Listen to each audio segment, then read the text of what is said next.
Tēnā koutou katoa, no mai haere mai, and welcome to our fifth and final climate action webinar, where we'll be looking at making and designing products. My name is Holly. I work for the Sustainable Business Network in the projects and advisory team, and I am joined by my lovely friend and colleague, Kate. Kate, do you want to introduce yourself? Kia ora everyone, I'm Kate. I'm a Senior Projects and Partnerships Manager in the Circular Economy at SBN. I work with Holly. Awesome, thanks Kate. So yes, welcome to our final webinar of the series where we'll be looking at products and specifically how we design them to be low carbon and incorporate circular principles. So over the past 5 weeks, we've looked at how we get around as people, how our goods are transported both domestically and internationally, how we operate our offices and also our site operations. So covering all the key impact areas within the toolbox. So welcome today. Sit back, grab a coffee. We hope this webinar is useful and valuable to you.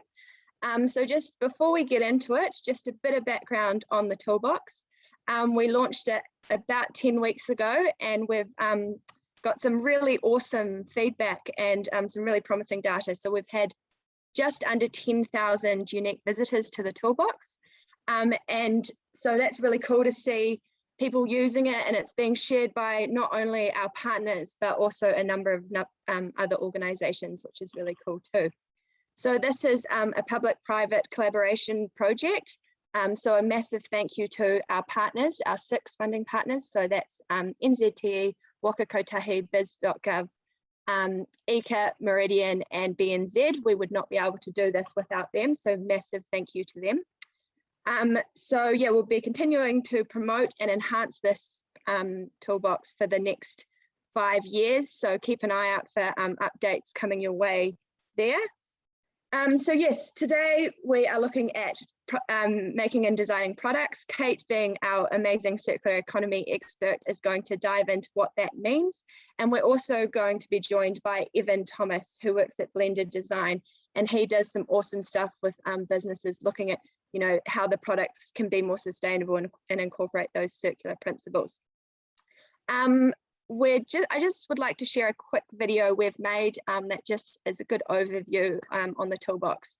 If you've joined us before, apologies, you've probably seen it a few times, but I think it is a good thing to quickly watch. So we'll share that now.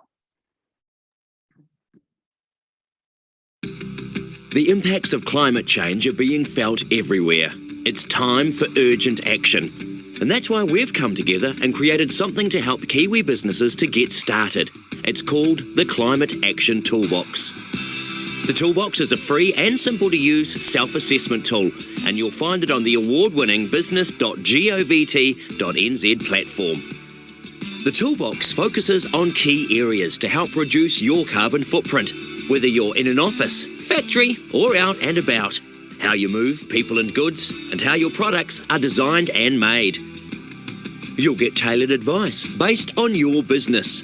Explore actions with simple step-by-step guides and learn where you can make the most impact. Shortlist your favourite ideas and save your plan so you can come back later. And be motivated by what other businesses, just like yours, are already doing. There are some great benefits to taking climate action. Sure, you'll probably sleep better, but you could also save money, boost your sales and reputation, attract and keep staff, and inspire other businesses to be more sustainable. Be part of the team. Start taking climate action today. Together, we can make a difference.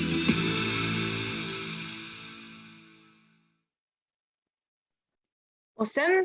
So yeah, a bit about the toolbox, but also just wanted to quickly explain why we developed it in the first place. So over a year ago, we undertook some research, really trying to understand the barriers, challenges, and also opportunities for small businesses to get engaged in climate action. And what we found is what we were sort of thinking we would find is that time is a massive barrier for these small businesses, as well as the cost and the lack of knowledge. And for those that had explored taking climate action, it was often a very confusing landscape in terms of where to find the best information and who's trustworthy and that kind of thing. So we wanted to, that's why we collaborated on this project, pulling in some awesome information from some key organizations out there. It's designed to be a self-serve experience, so you can go in, enter some information about your business, and it will let you know your key priority areas, and then within that, sort of some actions you can take to get started on your climate action journey. And it's obviously free and accessible to all, trying to mainstream the idea of taking climate action. So for this session, for the next sort of 35, 40 minutes or so, we will be running through the toolbox and some ideas and inspiration for you, but we really want this to be as interactive as possible. So you'll see a little Q&A function at the bottom of your screen, hopefully. So feel free to chuck in your questions whenever throughout the webinar, and we'll try and get those answered for you. So to kick things off, like always, we have got a poll for you. I'm just going to launch this now. So this information is really useful for us, and we would really appreciate it if you could please answer it. So first question being, have you visited the toolbox? A number of options there being, no you haven't, or if you have, how far along have you got? And then finally, what action areas were identified as high priority for you? So yeah, feel free to plug in your answers now. No right or wrong answer, and we cannot see your answers, so please don't hold back.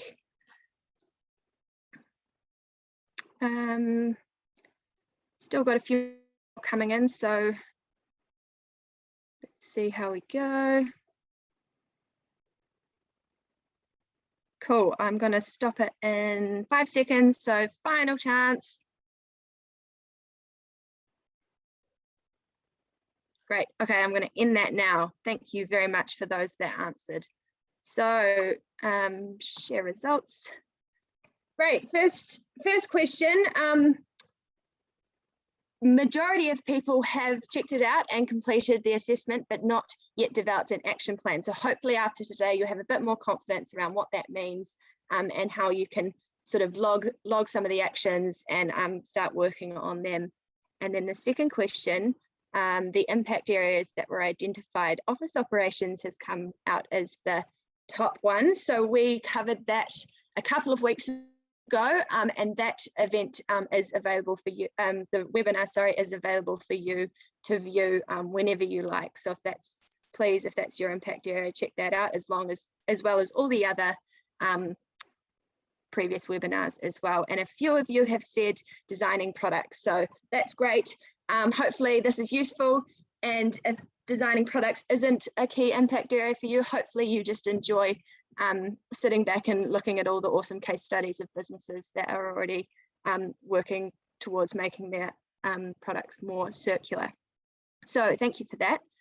I would now like to hand it over to the awesome Kate. Kate's going to give us an overview of circular economy and the relationship that has with the climate. So yes, thank you, Kate, over to you.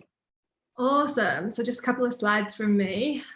So since kind of the Industrial Revolution, we've been operating in this linear economy, which has not been great for our environment and definitely not been great for our climate. So a linear economy is where we take natural and finite resources, we make them into products, and then we dispose of them.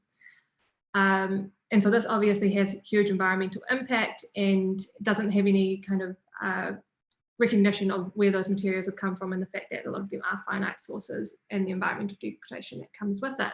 So what we want to do is transition to a circular economy where the materials that we make things from are from renewable sources. And that could be, plant-based materials. It could be finding a waste stream that you could convert into your raw material, or it could be recycled content. So then we make that into products, and then we use those products for as long as possible and utilize those materials in our economy for as long as possible. And that's through things like reuse and repair. And then finally, we return those products. So they go back into either recycling or back into biological cycles. So that's kind of the aim state, I guess, that we want to go for, the circular economy. And so how does this relate to climate?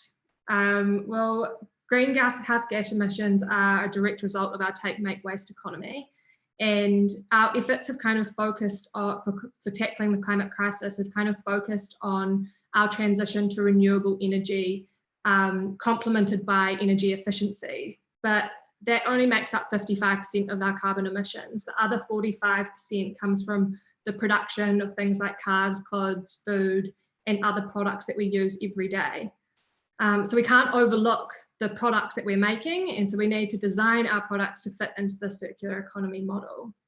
And then the circular economy model also comes with a range of other benefits, such as regeneration of nature, job creation, and other social outcomes. So I've got a little bit of a video that, if I can get to my next slide, that should explain this in a nice visual way. Oh, go back. Sorry. There we go.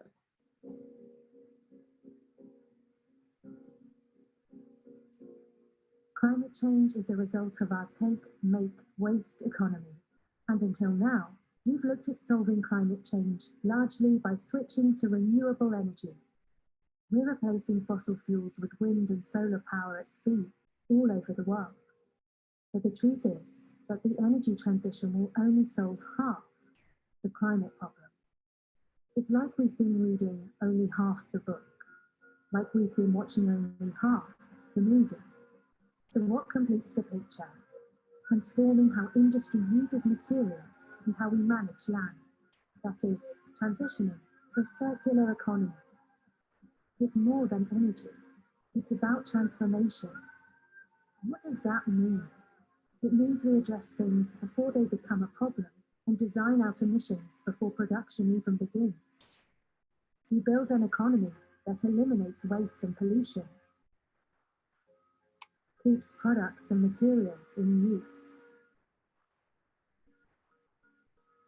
and regenerates natural systems.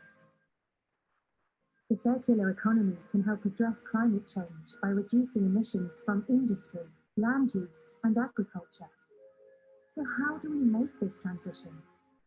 By businesses embedding the circular economy in their climate strategies and redesigning products and services. By governments setting enabling policies and putting the necessary infrastructure in place. By investors mobilizing capital towards circular economy solutions. The circular economy plays a really key role in solving many of the problems around climate change. But what it also does is it builds a more resilient economy. A complete picture of a thriving, zero emissions economy is coming into focus. The mission now is to make it a reality.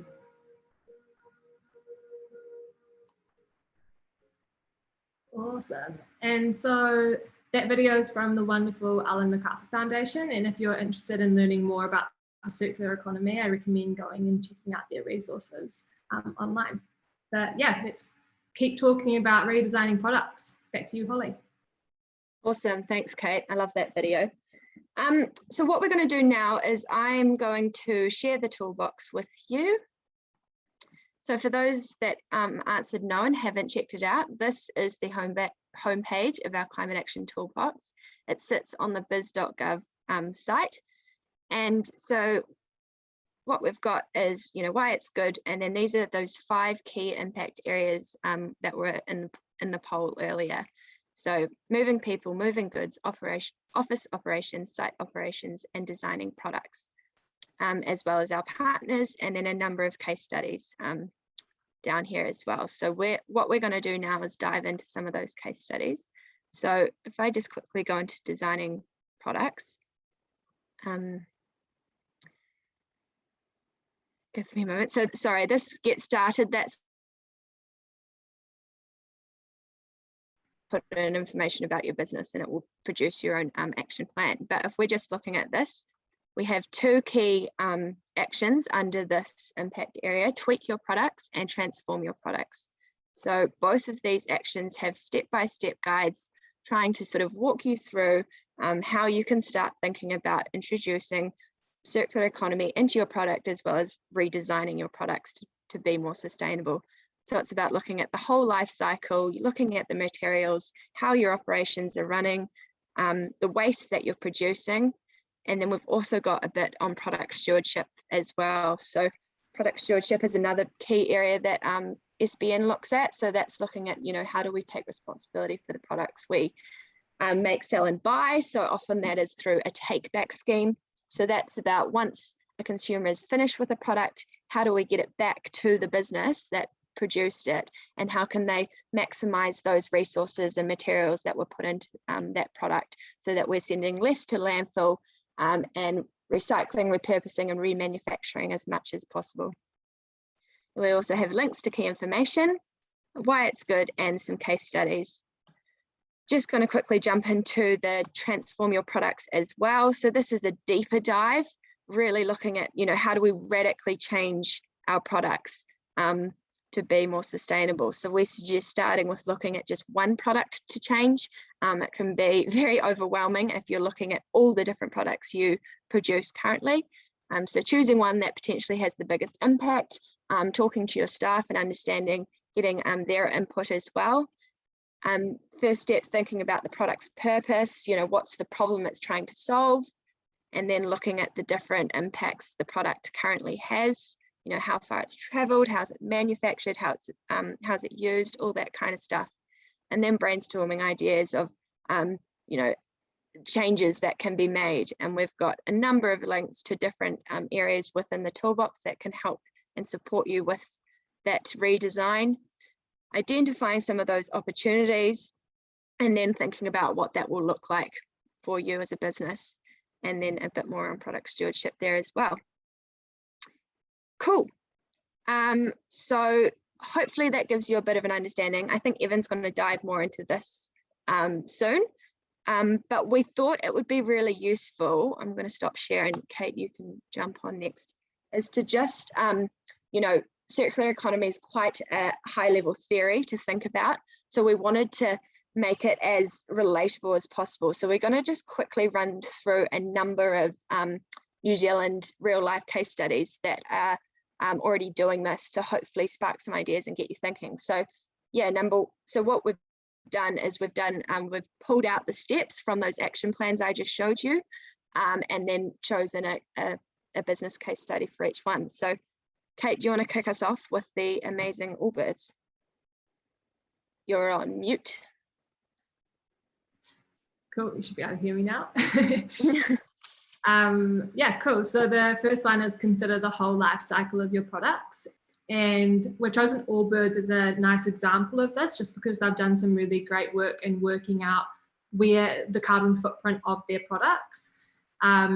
And so the way that they've done this is they've kind of gone, okay, let's look at our materials, let's look at our manufacturing, let's look at the use and the end of life of our shoes and identify where our biggest carbon emissions are. And then they can use that data to actually identify where their target areas are for reduction. So from this, they kind of worked out where things were, but then decided to act on it and reduce their carbon by incorporating natural and recycled materials. And then also they're looking at end of life as well. Cool. Next one is up for you, Holly. Cool. So the next one is looking at the materials. So this is thinking about what comes into your operations and thinking about, how can we choose local materials to reduce those transport emissions. Also thinking about the packaging, trying to be reusable or 100% recyclable if possible, and then choosing materials with a sustainability certification. So for this one, we've got the fantastic Raglan coconut yogurt. So the big thing that they've done is traditionally most yogurts and yogurt drinks come in plastic bottles, where the recyclability of this packaging isn't great. So they have chosen to use glass packaging. Also in terms of their raw ingredients, they try and source as much of their ingredients from within New Zealand as possible to reduce those emissions. Coconut, however, we don't grow it in New Zealand, so they do have to import that, but they've chosen for it to be organically certified for their coconut as well. They also, they are a B Corp certified and carbon zero certified. So thinking about those sustainability certifications as well. all the different materials that comes into their operations. Cool, next one. Awesome. The next one is improve your operation. So tweak how you work to use less energy and create fewer emissions. Start by understanding your energy use and then plan to reduce it. So a cool example of this is MedSolve. They are already have a circular business model where they refurbish single-use medical equipment by cleaning it and then testing it and then selling it back to the hospitals at a lesser rate than it would be to buy new, which is fantastic. But they wanted to take it one step further than just operating in a sustainable way. They wanted to look internally and see how they could reduce their own emissions. So what they identified is that energy use was the same whether they were running a big or a small load. And so that they realized if they ran their operations fully loaded, then they would have a reduction in their energy use. And so, for example, if they were doing 100 products, then that would be 99% more effective than just doing one product at a time. And so they changed their systems to make sure that they were running fully loaded. This, meant that they had to delay some processing, but it also it helped them reduce their energy, and that resulted in cost savings, which they could also then pass on to the hospitals as well. So really great example of improving the operations. Cool. And up next we have reduce waste. So this is again looking at your packaging, avoiding multi-layered packaging, reuse and recycle where possible, moving away from single-use items, and working with your suppliers. So the amazing case study we have here is Atik. I'm sure most of you have heard of them before. They have completely transformed the health and beauty industry and completely eliminated plastic packaging from their business. So what they found is that, as your average shampoo bottle has about 700 mils of water in it. And so that's up to 95% of the contents of shampoo is water. So they just thought this was absolutely crazy. We're transporting all of these products all around the world, and it's majority water. So they have moved to solids and now also introduced a concentrates range as well. So they've drastically reduced the packaging. They use home compostable packaging for the solids, as you can see in that picture. But yeah, drastically reduced their carbon footprint by not transporting plastic packaging and water around. So amazing example. They have saved 10 billion plastic bottles from landfill. So, and they have a huge aim of saving 500 million by 2030. So a really, really cool example. And I definitely recommend you guys checking these, having a go with their products if you would like to give them a try. Cool. Yeah, I can definitely vouch for their shampoo. I love it. Cool. The final one is start a take back scheme. So Holly spoke to product stewardship before, and so product stewardship is about taking responsibility for the products that we make, buy and sell. A really nice example of this is Yume. They have introduced a buyback initiative, and so anyone with a pre-loved Yume handbag can send it back to Yume, and they'll evaluate it and then give you a voucher for a discount for a future purchase. They then take those bags and put them through a full refurbishment and repair if needed, and then on-sell it in their annual archive sale.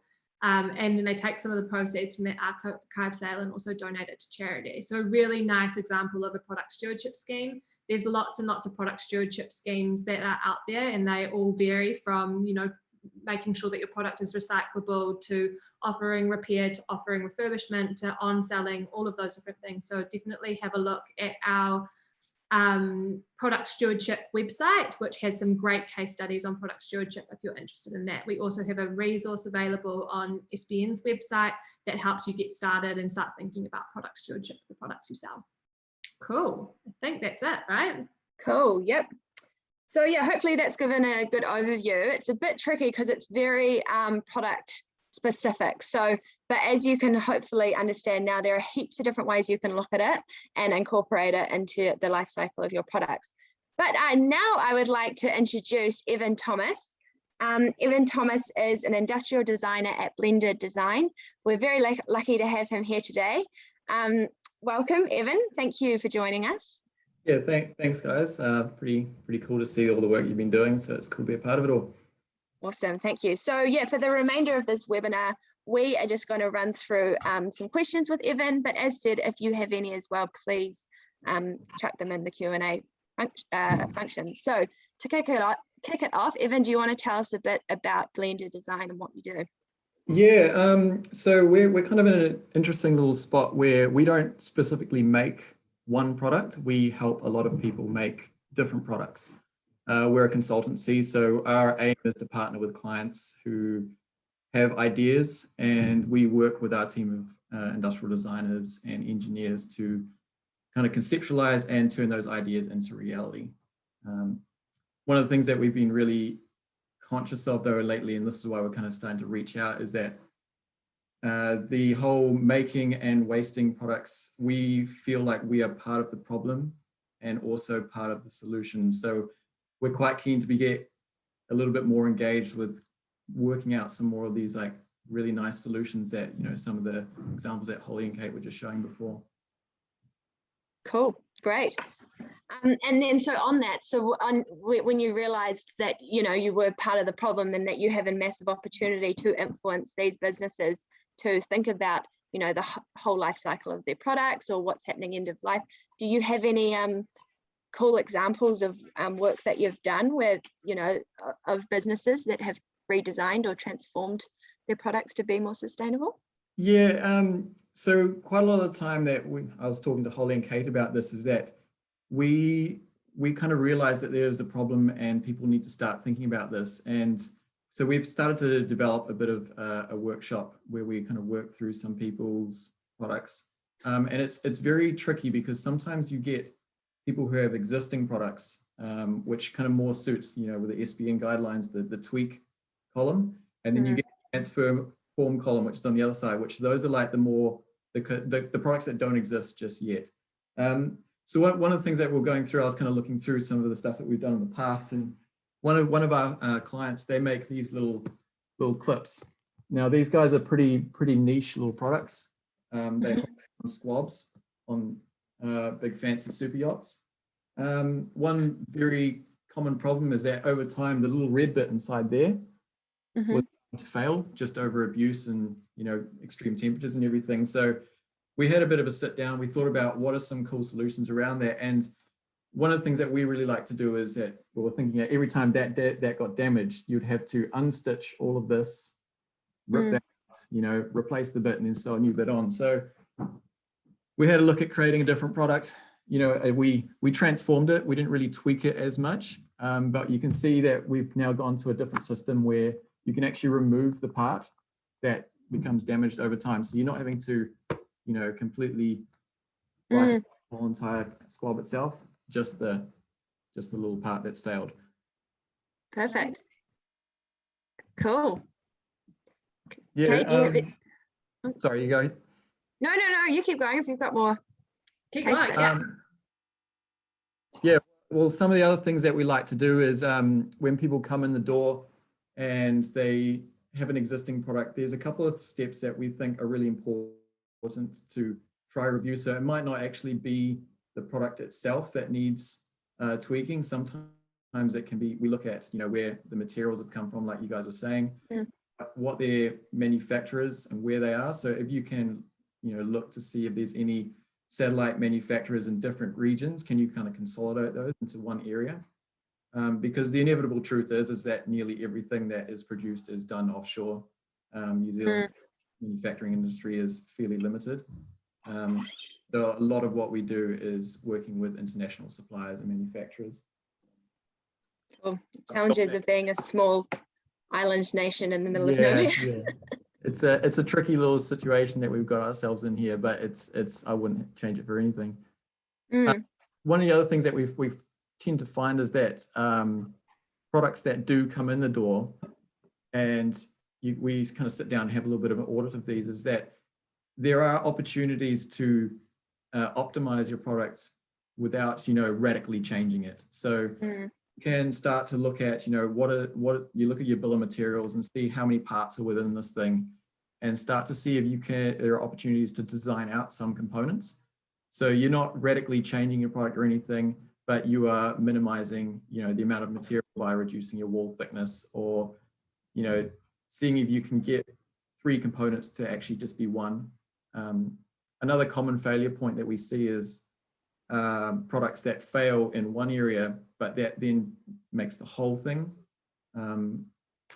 fail, or essentially throw that whole product out. So it's identifying where those key points are and just making sure that that area is designed better, so it makes sure that the whole product's life cycle is longer.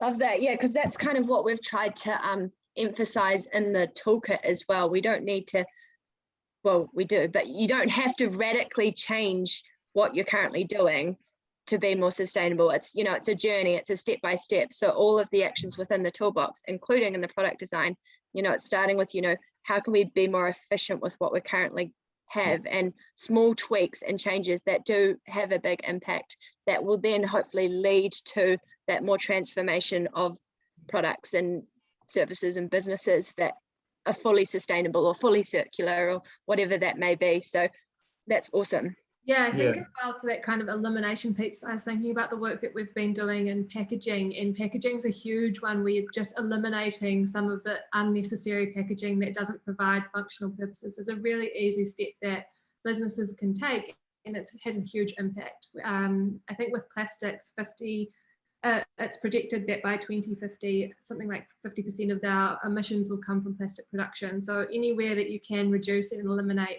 the use of virgin plastics, I definitely recommend looking into that.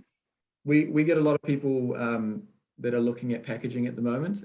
One of the examples that I brought along here was these guys here. We worked on them on the initial product itself, which is this little wine cooler. You guys might have seen it around. And the tricky thing with that is that there's quite a lot of functional requirements that sometimes a product will have, and sometimes that needs to happen at the detriment. You can't say that you're going to reduce the silicon in here, because that is a functional requirement. So you look other places to try and minimize impacts there. So what Husky was doing is that they noticed that obviously they didn't want to do too much packaging. So the packaging itself, it ends up being its nice like shelf display stand, as well as its logistic shipping container as well. So this doesn't get packaged into anything more than what it is here. And that's just a good way of eliminating stuff that's around the product itself, not so much just the product.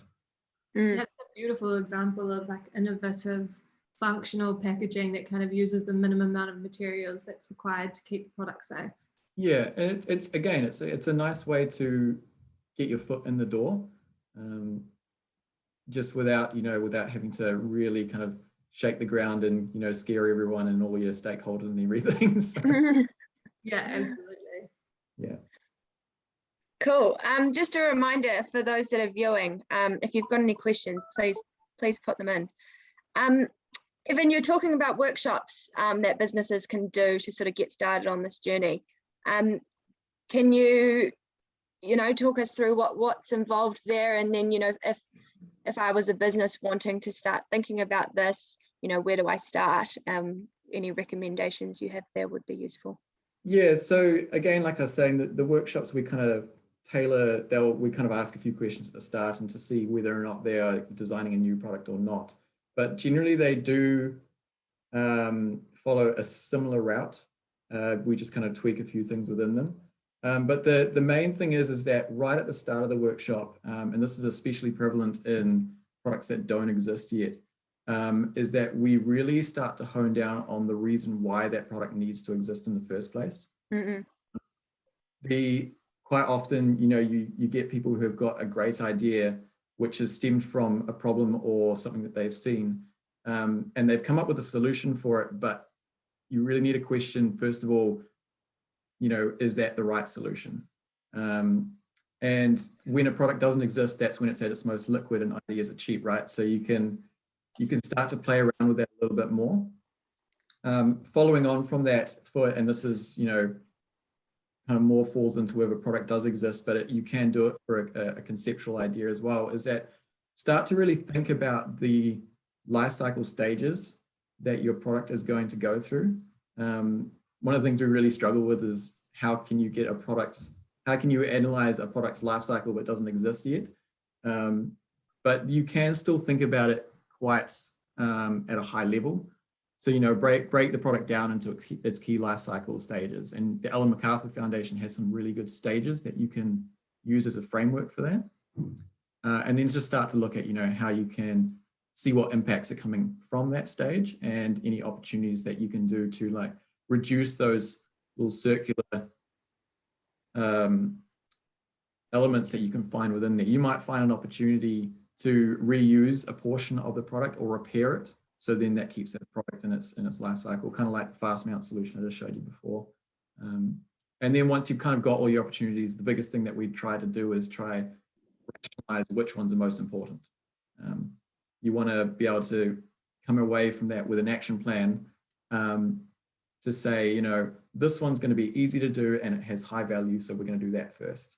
And this one's going to take quite a lot, so that's our 5-year plan. And just have a good step stage by stage to go from there. Awesome, thank you. Really useful. A few questions come in. Kate, wonder what you think about this. I've got some thoughts as well, but views on the glass versus plastic issue for packaging. Glass is heavier, so more transport emissions, but plastic has problems. It's tricky. Yeah, absolutely. And it is definitely a tricky area, and I don't think that there's a silver bullet. I can't say use one over the other.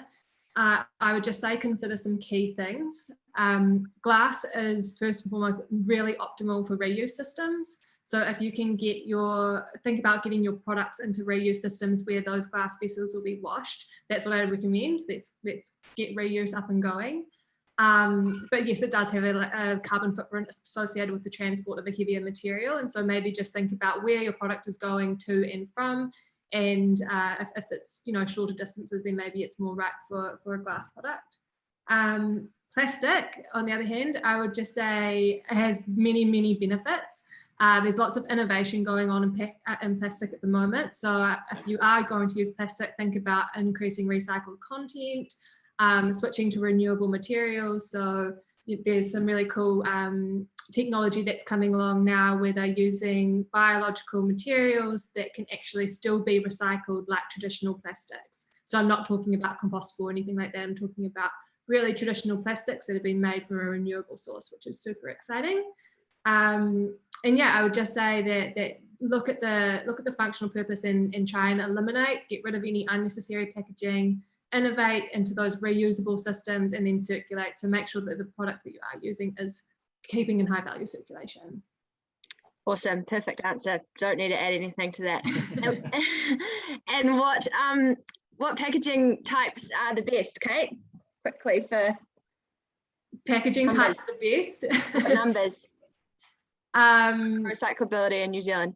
Oh yeah, absolutely. For plastics, we're looking at plastic 1 and 2. So clear PET, clear number 1 is the highest value, and then number 2, and that can be natural number 2, so HDPE is very high value.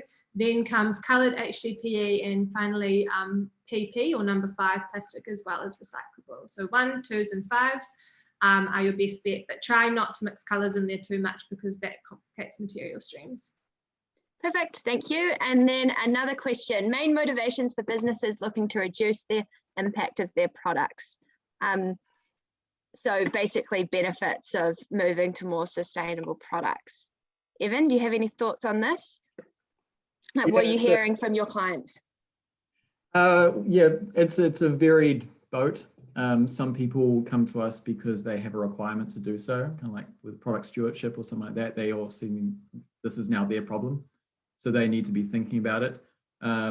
Other times people want to increase their brand story, and they really feel passionate about this subject. So that's a good one because they obviously are taking a step forward. There's quite a few people that are also trying to stay ahead of the wave. That obviously this is a point that needs to be addressed, and they have the capital or the time to do it. So they'll come forward and do it now before, you know, something starts to bottleneck in the future. Cool, great. And Kate, do you have anything to add in terms of benefits of circular economy? I mean, I think you've covered it really nicely there. I think that consumers are demanding it. You've got government who are pushing regulations through really quickly. And also, again, ahead of the curve, there's businesses out there that are already innovating in this kind of circular economy, low carbon space. And so if you want to stick around and be a long lasting business, a sustainable future, then get on board. Fantastic. Cool. And there's just been a quick question about the case studies we showed. How do you know about the steps they took? Is there still a... So yeah, the case studies we took, majority of them we've pulled from the toolbox. So they are sitting under each of the actions at the bottom of those action guides. So suggest having a look in there. What we just took screenshots of the title, so you can go in and find out more information about how those businesses actually did what we talked about. So yeah, and also all case studies are available on the homepage at the bottom, like I showed earlier. Yeah, and just to add to that as well, the ones that aren't there, which was the Allbirds one, they've got a really nice educational video on their website about the process that they took. And the other one is UMay, and again, that's on our product stewardship website with links through to their kind of homepage and contact details and all that kind of thing. Cool. Are there B2B service providers that help increase circularity of products in New Zealand, i.e. return services, drop off, pickup, repair? Who wants to go? I can give that one a crack. There are that out there, and they're hard to find at the moment. We're currently actually just embarking at SBN on the creation of a directory that will hope to kind of consolidate all of those circular economy solution providers together, but maybe a place to check out in the interim would be somewhere like the Zero Waste Network. They've got a great network full of repairers, recyclers, and all of that kind of thing, community drop-off points. And I'm sure they'd love to hear from you if you're looking for a solution. Awesome, cool. Well, we've got a minute left. So Evan, any final Comments, thoughts that you'd like to share? In 1 minute. Yeah, I think it's really good that you guys are obviously joining, but I think it's a good opportunity or a good time to be thinking about this kind of stuff. So if you are intrigued by it all, I would really jump on the SBN's resources. They've got amazing work that they're doing there. So get engaged, go to some events, network, talk to lots of people, and just start thinking about it. Cool. Thanks so much. Kate, any sign-offs from you? No, I think that Evan did a really nice job. Check out our resources. There's lots of good kind of jumping off points within there. We've got a packaging masterclass for anyone that's interested coming up on the 2nd of September, and tickets will go on sale for that in a couple of weeks. So keep an eye out on our What's On page on our website. You can register your interest now. And that will be looking at the entire packaging system, getting kind of representatives from across government, across the people, infrastructure, the recyclers, the composters, as well as experts in material fields to kind of come together and discuss the circularity of packaging in New Zealand. So yeah, recommend you check that one out. And yeah, only the other one would be check out the Ellen MacArthur Foundation. They've got some really good resources on everything from the climate impact of the circular economy to how to get started. So that would be it for me. Awesome. So thank you so much. Big thanks to Evan for joining us today and talking a bit about Blender and your tips and advice for businesses getting started on their product sustainable transformation journey. Very, very exciting. And also massive thanks to Kate for joining us as well. I know you're very busy, as I'm sure you are as well, Evan. So really appreciate taking your lunchtime out to talk to us. So yeah, as said, sadly, this is our 5th and final webinar of the series. We have had a lot of fun over the past 5 weeks talking to you on Thursday lunchtime and diving into the Climate Action Toolbox. And hopefully the information that we've presented really helps you on your climate action journey. And yeah, just wanted to say a massive thank you to all of the case studies and people we've had present at all of these webinars. They are all, I think I just saw a question come in about where to find the recordings. They can be found either on the SBN website under event recordings or on the Sustainable Business Network YouTube channel. They're all available there, and they will be for a while. So feel free to check them out whenever you want at a time that suits. So yes, the toolbox, as said, we are working behind the scenes, constantly trying to improve functionality and usability and the content that's on there to really support your journey. So keep an eye out for updates that are coming soon. So yeah, really cool. Keep up the good work, and feel free to share it across your comms channels and whatever. We just want to get the word out and support as many people, businesses as possible on their climate action journey. One final thing is our awards are open. They are closed. So this is our annual awards. They've been going for about 20 years. There are 2 climate action awards there, the innovator and the leader. So if you're doing some cool things in this space already, really recommend you having a look at that and applying some really good promotion and recognition for your efforts for those finalists as well. So they close on the 21st of June, so in a couple of weeks. So yes, thank you very much. Been lovely. I hope you've enjoyed it, and ka kite anō.